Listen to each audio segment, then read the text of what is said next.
వైకా jewellers వెలలేని Vaibhogam తరుగులేని నమ్మకం. ఇప్పుడు మన కాకినాడలో డిసెంబర్ 5న ఘనంగా ప్రారంభం కాబోతోంది. కులాంతర వివాహం ఓ నిండు ప్రాణాన్ని తీసింది. ప్రేమించిన వాడితోనే జీవితం గడపాలి అనుకోవడమే ఆమె తప్పయింది. పెళ్లి చేసుకుని కరెక్ట్గా నెల రోజులు కాగానే కులాంతర వివాహం చేసుకున్నందుకు సొంత తమ్ముడే అక్కను కారుతో ఢీకొట్టి కత్తితో కిరాతకంగా నరికి చంపేశాడు.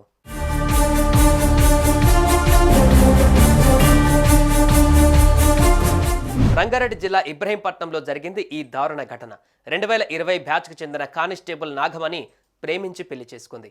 కానీ కొన్ని కారణాల కారణంగా ఆమె భర్తతో విడాకులు తీసుకుంది.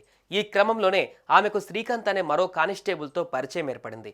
ఇద్దరు రాయపోల్ ప్రాంతానికి చెందిన వారే కావడంతో అప్పుడప్పుడు కలుసుకునేవారు. అలా వారి స్నేహం కాస్త ప్రేమగా మారింది. దీంతో శ్రీకాంత్ నాగమణి నవంబర్ 1వ తేదీన యాదగిరిగుట్టలో పెళ్లి చేసుకున్నారు.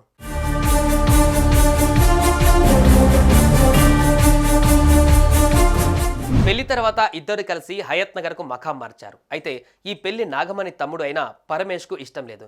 కులాంతర వివాహం ఎలా చేసుకుంటావని అక్కను పలుమార్లు ప్రశ్నించాడు. దీంతో ఆమె సర్ది చెప్పుకుంటూ వచ్చింది. అక్క ఎంత చెప్పినా మెదడులోకి ఎక్కించుకోలేదు పరమేష్. ఎలాగైనా నాగమణిని అంతం చేయాలనుకున్నాడు.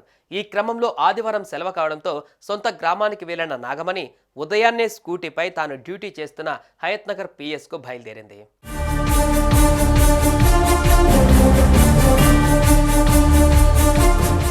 ఈ క్రమంలో కాపుగాసిన పరమేష్ అక్కను వెంబడించారు. నిర్మానుష్య ప్రాంతంలో ఆమె స్కూటీని మొదట కారుతో ఢీకొట్టాడు. ఆ తర్వాత తనతో తెచ్చుకున్న కొడవలితో మెడ నరికాడు. దీంతో ఆమె అక్కడికక్కడే మృతి చెందింది. సమాచారం అందుకున్న పోలీసులు ఘటనా స్థలానికి చేరుకున్నారు. మృతదేహాన్ని పోస్టుమార్టం నిమిత్తం ఆసుపత్రికి తరలించారు. అటు నాగమణి తమ్ముడు పరమేష్ను అదుపులోకి తీసుకొని విచారణ జరుపుతున్నారు.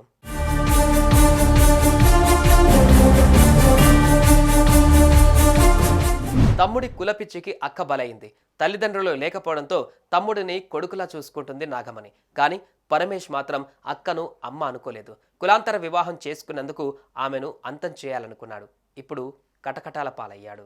సుమన్ టీవీలో మీ పర్సనల్ అండ్ బిజినెస్ ప్రమోషన్స్ కోసం కింది నెంబర్కి కాంటాక్ట్ చేయండి.